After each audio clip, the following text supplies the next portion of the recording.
নমস্কার, আপনারা দেখছেন আমার ছোট্ট YouTube channel voice of Anirban. সঙ্গে আমি আপনাদের আপনজন অনির্বাণ চৌধুরী। আজকেও সকাল 9টায় প্রতিদিনের মতন চলে এলাম একটা গুরুত্বপূর্ণ ভিডিও নিয়ে।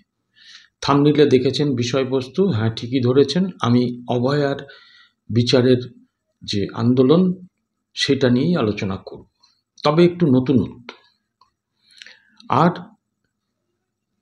আপনাদের কাছে খালি অনুরোধ, ভিডিওটা একটু শেষ অবধি দেখবেন, আপনাদের মতামত আপনারা কমেন্ট সেকশানে জানাবেন, এবং করজোড়ে একটা নিবেদন, সেটা হচ্ছে আপনারা যারা এখনো পর্যন্ত আমার এই ছোট্ট ইউটিউব চ্যানেলটাকে সাবস্ক্রাইব করেননি বা যারা আজকে প্রথম দেখছেন, তাদের কাছে বলবো আমার এই প্রতিবাদী চ্যানেলকে একটু সাবস্ক্রাইব করে পাশের বেল আইকনটাকে প্রেস করে দেবেন, যাতে আমার সমস্ত ভিডিওর নোটিফিকেশান আপনাদের কাছে সর্বাগ্রে পৌঁছয়।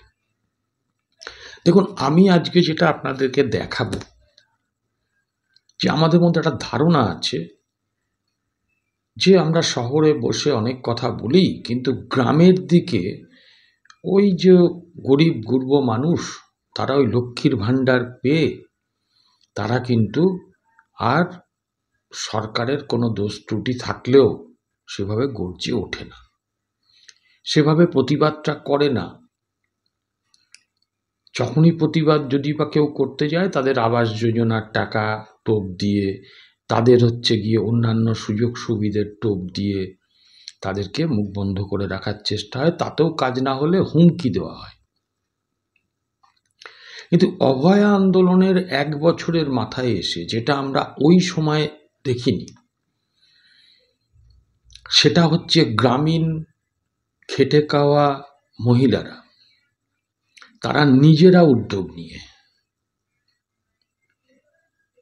তারা কেউ কুলটি, কেউ নামখানা, কেউ পাথর প্রতিমা, কেউ জয়নগর, আবার কেউ বা ওই আপনার পুরুলিয়া, বাঁকুড়া, ঝাড়গ্রাম, এরকম বিভিন্ন জায়গা থেকে তারা নিজেদের মতন করে অভয়ার বিচারের জন্য এই বর্ষপূর্তিতে আন্দোলন করবে বলে প্রস্তুতি নিচ্ছিল। আপনারা দেখছেন ছবিগুলোতে যে প্রত্যন্ত গ্রামের মধ্যে কিভাবে অভয়ার ছবিকে সামনে রেখে তাকে মালা দিয়ে তার সামনে শপথ বাক্য পাঠ করানো হচ্ছে বা পাঠ করছে, এবং সেখানে কিন্তু ওই পুকুর পাড়েও একটা মিটিং চলছে। দেখুন যে সেখানে একেবারে গরিব গুরব মহিলা কোলে তাদের বাচ্চাকে নিয়ে চলে এসছেন। সেখানে কিন্তু তারাই সিদ্ধান্ত নিয়েছিলেন যে 9 তারিখে তারা কলকাতায় পৌঁছবেন, কোনো বাস, কোনো ভাড়া করা গাড়ি নয়, একেবারে জাতীয় পতাকা নিয়ে ওই প্রত্যন্ত গ্রামগুলো থেকে সাইকেলে করে তারা আসবেন, এসে কলকাতায় পৌঁছবেন। গতকাল রাত্রে তারা পৌঁছেছেন, এবারে তারা আজকে আবার কলকাতার প্রোগ্রাম আছে, সেখানে তারা যুক্ত হবেন। আবার প্রোগ্রাম হয়ে গেলে সাইকেলে করে ফিরবেন। সঙ্গে করে এনেছেন মুড়ি আর ভেলিগুড়, একেবারে হতদরিদ্র পরিবারের মহিলারা। আজকে তারা গ্রাম্য বৈঠক করে এই সিদ্ধান্তগুলো নিয়েছেন, নিজেদের স্বামীদের কাছ থেকে টাকা চেয়ে জমিয়ে তারা কিন্তু এই সাইকেল নিয়ে সুদীর্ঘ পথ তারা অতিক্রম করেছে। সেলুট জানাই সেই সমস্ত গ্রামের মানুষদের, মহিলাদের, আমাদের মায়েদের, বোনেদের। কারণ মানুষের মধ্যে কিন্তু এখন ভয়টা চলে গেছে। এই সরকারকে প্রকাশ্যে ট্রেনে, বাসে, রাস্তায় ঘাটে সর্বত্র চোর বলেছে। এই তোলামূলের নেতাদের তাড়া করছে বিভিন্ন জায়গায়, যারা চাকরি চুরি করেছে, যারা এখানকার বেকার যুবকদের শিল্প তাড়িয়ে এখানে শ্মশান বানিয়েছে, যারা কাটমানি ওপরে চলে, গণতন্ত্র বলে কিছু নেই, চরম স্বৈরাচার, একটা আধা ফ্যাসিস্ট সরকার, তার বিরুদ্ধে শহরের মানুষ তো যেমন লড়ছেন, যেমন ধরুন গতকাল আপনার রাত দখল হয়েছে শ্যামবাজারে, জুনিয়র চিকিৎসকরা করেছেন, আবার এসএফআই, ডিওয়াইএফআই, অ্যাডভা তারা রাত দখল করেছে ওই অভয়ার বাড়ির সামনে, বি টাউনে, সোদপুরে, সেখানে করেছে। নাগরিক সমাজ তারা রাস্তায় নেমে করেছে। আবার সমস্ত মানুষ, জুনিয়র ডাক্তার সবাই আবার নতুন করে পথে নেমেছে।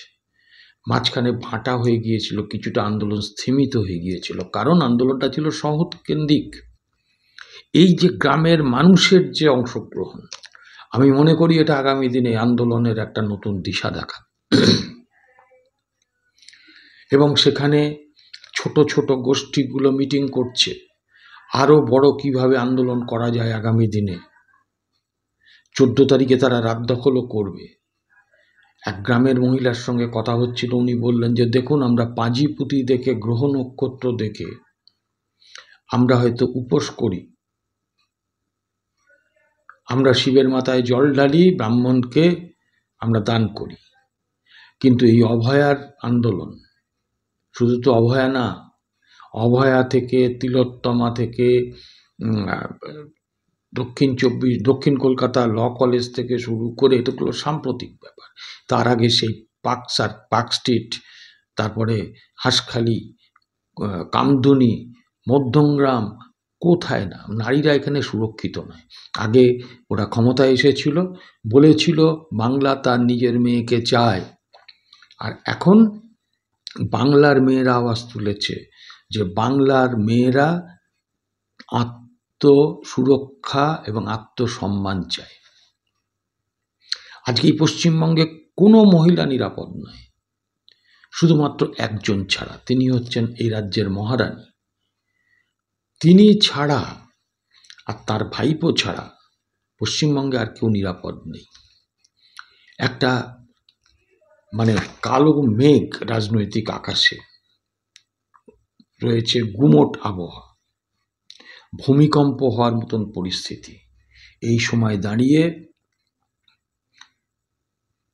প্রত্যেকটা মানুষের সঙ্গে যূথবদ্ধভাবে হাতে হাত রেখে এই চোর, তোলাবাজ, দুর্নীতিগ্রস্ত, গণতন্ত্র হত্যাকারী, আধা ফ্যাসিস্ট সরকার, এই সরকারটাকে গণতান্ত্রিক পদ্ধতিতে ওই নবান্ন থেকে তাড়াতে হবে। 8 মাস পরে ভোট। এটাই হচ্ছে অভয়ার মৃত্যুর প্রথম বর্ষে দাঁড়িয়ে আমাদের শপথ হওয়া উচিত। আমি খুব শর্টে বলে নিই, ভিডিও বাড়াবো না, আমাকেও বেরোতে হবে। আজকে সকাল 9টায় বিভিন্ন জায়গায় রাখি বন্ধন হবে, আমিও একটি জায়গায় থাকব। সন্ধে 6টায় আমাদের মধ্যমগ্রাম তিলোত্তমা প্রতিবাদী মঞ্চের পক্ষ থেকে, যে মঞ্চে আমিও আছি, সন্ধে 6টায় ওই রবীন্দ্র মূর্তিতে সামনে ওখানে কনভেনশন হবে, এবং রাত 8টায় ওই কনভেনশন থেকে মিছিল করে গিয়ে মধ্যমগ্রাম চৌমাথাতে আমরা মানববন্ধন কর্মসূচিতে যোগদান করব। যে মানববন্ধনটা সব থেকে বৃহৎ, বনগাঁ থেকে একদম ওই আরজিকর, বসিরহাট থেকে একটি মানববন্ধন এসে বারাসাতে মিলবে, কাকিনাড়া থেকে একটি মানববন্ধন গিয়ে মিশবে শ্যামবাজারে, বিভিন্ন জায়গায় এবং রাজ্যের অন্যান্য প্রান্তেও হবে। প্রায় 1 কোটি মানুষ কালকে এই মানববন্ধনে থাকবেন সারা রাজ্য জুড়ে। এবং 14 তারিখে রাত দখল, মীনাক্ষী মুখার্জি ডাক দিয়েছে মানুষের হকের অধিকারটাকে বুঝে নেওয়ার লড়াই। বিচার 1 বছর ধরে আমরা পাইনি, এবারে বিচারটাকে ছিনিয়ে নিতে হবে। এবং এই কথা বলেই শেষ করব যে এই অভয়া, তমান্না কেউ বিচার পাবে না যতদিন রাজ্যে এই সরকার বসে আছে। এই সরকারকে তাড়ানো পর্যন্ত লড়াই থামানো যাবে না, আর এই সরকারকে না তাড়ানো পর্যন্ত কোনো বিচার পাওয়া যাবে না। তাই কালকে দাবি হোক, উই ওয়ান্ট জাস্টিস, আর সিএম শুড রিজাইন, এই দাবিতে ধ্বনিত হবে কাল থেকে আবার দ্বিতীয় পর্যায়ের আন্দোলন। গ্রামের অংশগ্রহণ এটা আন্দোলনের মাত্রাকে আরও বাড়িয়ে দেবে। We shall overcome someday. নমস্কার, সকলে মতামত লিখবেন, ভালো থাকবেন, আবার দেখা হবে পরবর্তী এপিসোডে।